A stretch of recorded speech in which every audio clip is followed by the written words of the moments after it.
Hello नमस्कार, खूप मनापासून स्वागत आहे आणखी एका नवीन रेसिपीमध्ये। आज आपण बनवतोय पट्टी समोसा।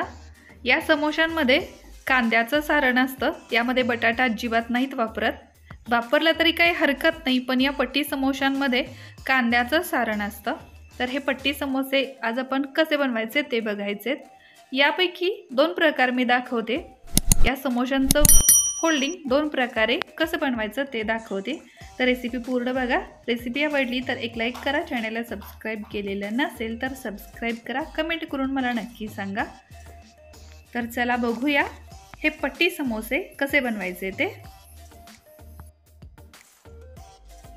तर सगळ्यात अगोदर आपण याचं स्टफिंग बनवून घेऊया। त्यासाठी एका बाउलमध्ये 2 कांदे बारीक चिरून घेतलेले, त्यानंतर बारीक कट केलेली 2 हिरवी मिरची, भरपूर कोथिंबीर घालायची, 1 चमचा किसलेलं आलं लसणाची पेस्ट घातली तरीही चालेल, चवीपुरतं मीठ घ्यायचं, त्यानंतर 1 ते 1.5 चमचा लाल तिखट तुम्हाला पाहिजे तसं वापरा, कारण आपण मिरचीचे तुकडे देखील घातलेले आहेत। त्यानंतर 2 चिमट हळद घेतली आणि पाव चमचा गरम मसाला घेतला।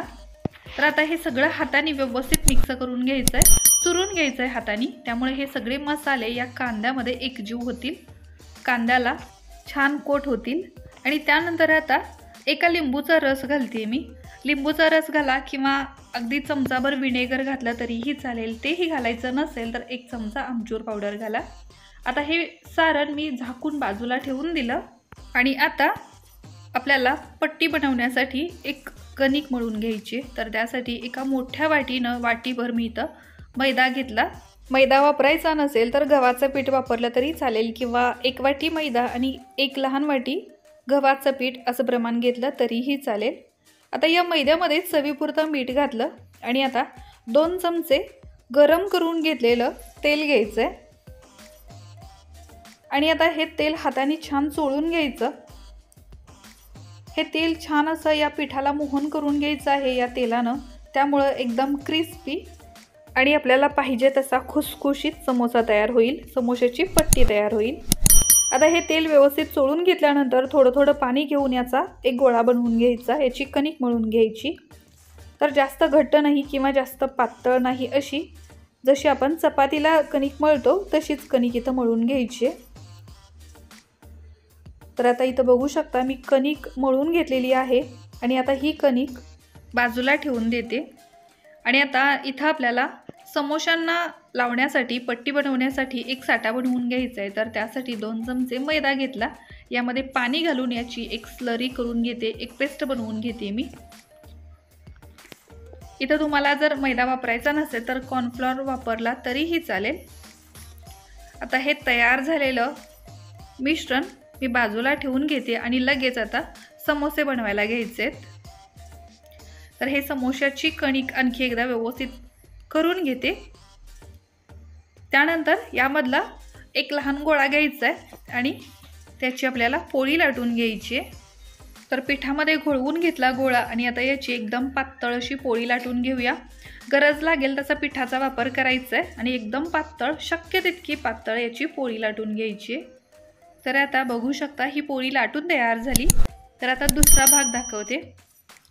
या प्रकारे एक गोळा घेऊन छोटासा लाटून घेतला, नंतर दुसरा एक गोळा घेऊन त्याच आकाराचा लाटून घेतला। आता एका पोळीवरती तेल लावून घ्यायचं, व्यवस्थित सगळ्या बाजूला तेल लागलं पाहिजे। त्यानंतर त्याच्यावरती थोडासा मैदा भुरभुरून घ्यायचा, त्यावर दुसरी पोळी ठेवायची आणि आता या दोन्ही पोळ्या एकत्र लाटून घ्यायच्या। आता या दोन्ही पोळ्या देखील एकदम पातळ अशा लाटून घ्यायच्या आहेत। तर तुम्हाला जसं सोयीस्कर वाटेल तसं तुम्ही हे बनवून घेऊ शकता। आता ही पोळी देखील मी लाटून घेतली, बघू शकता। इथं तवा गरम झालेला आहे। आता या गरम झालेल्या तव्यावरती या लाटून घेतलेल्या पोळ्या अगदी काही सेकंदापर्यंत शेकून घ्यायच्या, अगदी 30 ते 40 सेकंद फक्त एका बाजूला अशा या पोळ्या शेकून घ्यायच्या आहेत। तर इथं बघू शकता ही पहिली पोळी तयार झाली, तर अशाच मी दुसऱ्या पोळ्या देखील शेकून घेते। या पोळ्यांवरती अजिबात कसल्याही प्रकारचा डाग नाही पडला पाहिजे, फक्त थोडंसं कडक झालं पाहिजे दोन्ही बाजूनी, इतकंच आपल्याला शेकून घ्यायचं आहे। तर आता या पोळ्या देखील माझ्या शेकून झाल्या। आता यांचे आपल्याला उभे काप करून घ्यायचे आहेत। तर ज्या आकारात तुम्हाला समोसे बनवायचे आहेत, म्हणजे लहान किंवा मोठे, त्या आकारात अंदाजाने या पट्ट्या तुम्ही कट करून घेऊ शकता। आणि जो हा कट केलेला भाग आहे जास्तीचा, त्याचे देखील लहान तुकडे करून घ्यायचे आणि समोशांबरोबर तळून घ्यायचं। एक छान क्रिस्पी असे चिप्स तयार होतात। या आपण ज्या पट्ट्या कट केलेल्या आहेत त्या पट्ट्यांना एक ठराविक आकार असतो, पण आपण हे समोसे घरी बनवतोय त्यामुळं आपल्याला ज्या आकारात पाहिजेत, लहान किंवा मोठे, तशा पट्ट्या आपण कट करून घेऊ शकतो। फक्त समोसे तयार झाल्यानंतर दिसायला व्यवस्थित दिसावत म्हणून त्याचा एक ठराविक आकार असतो 9x3चा। आता या 2 पोळ्या आपण एकावर एक लाटून घेतलेल्या, त्याच्या पट्ट्या देखील मी कट करून घेतल्या। आणि इथं आपलं हे सारण देखील बघू शकता, स्टफिंग आपलं थोडंसं ओलसर झालेलं आहे। या स्टफिंगमध्ये मी शेवटी थोडंसं म्हणजे मुठभर पोहे घालून घेतलेले आहेत, साधारण पाव वाटी पोहे असतील। हे पोहे तुम्ही सारण बनवते वेळी सुरुवातीला घातलं तरीही चालतील किंवा शेवटी घातलं तरीही चालतील। आता हाताने पुन्हा एकदा व्यवस्थित मिक्स करून घेतलं आणि हे आपलं स्टफिंग समोसे बनवण्यासाठी तयार आहे। या स्टफिंगमध्ये पोहे घातल्यामुळं काय होतं तर कांद्याला जे काही पाणी सुटतं मीठ घातल्यामुळं, मसाले घातल्यामुळं, ते सगळं पाणी हे पोहे शोषून घेतात आणि आपलं स्टफिंग जास्त ओलसर नाही राहणार। तर आता स्टफिंग तयार झालं। आपण बनवून घेतलेल्या पट्टीमधली एक पट्टी मी इथं घेतलेली आहे आणि याचं फोल्डिंग कसं करायचं ते बघा। तर या प्रकारे या समोशांचं फोल्डिंग होतं। तर आता एक फोल्ड केल्यानंतर दुसऱ्या बाजूला इथं आपण तयार करून घेतलेली पेस्ट लावून घ्यायची आहे, जी आपण सुरुवातीला मैद्याची पेस्ट बनवून घेतली ती लावून घ्यायची। त्याच्यावरती एक फोल्ड घालायचा आणि आता या फोल्डच्या आतमध्ये इथं आपलं स्टफिंग भरून घ्यायचं आहे। तर भरपूर स्टफिंग भरते मी, 1 ते 1.5 चमचा स्टफिंग घालते। जितकं स्टफिंग बसेल तितकं घालायचं, समोसे आपले पोकळ नाही झाले पाहिजेत। आणि आता या प्रकारे हे फोल्ड करून घ्यायचं असतं। तर त्या शिल्लक राहिलेल्या भागाला देखील, शिल्लक राहिलेल्या पट्टीला देखील थोडंसं पेस्ट लावून घेते आणि ही पट्टी देखील या समोशांना व्यवस्थित पॅक करून घेते। जर तुम्हाला हे पॅक करायचं नसेल तर पट्टी कट करून सोडा पुढची, किंवा मग या प्रकारे असं याला फोल्ड करून घ्या आणि हा आपला समोसा तयार झाला। जर काही मोकळा भाग वाटत असेल, ओपन भाग, तर त्या ठिकाणी थोडंसं पेस्ट लावून घ्यायचं आणि तो भाग पॅक करून घ्यायचा। आणि थोडासा भाग राहिला तरी काहीच हरकत नसते। तर इथं बघू शकता मी दुसरा एक समोसा फोल्ड करून दाखवते। या प्रकारे ते फोल्ड करायचं, त्याला पेस्ट लावायची आणि आतल्या भागात आपलं स्टफिंग भरून घ्यायचं।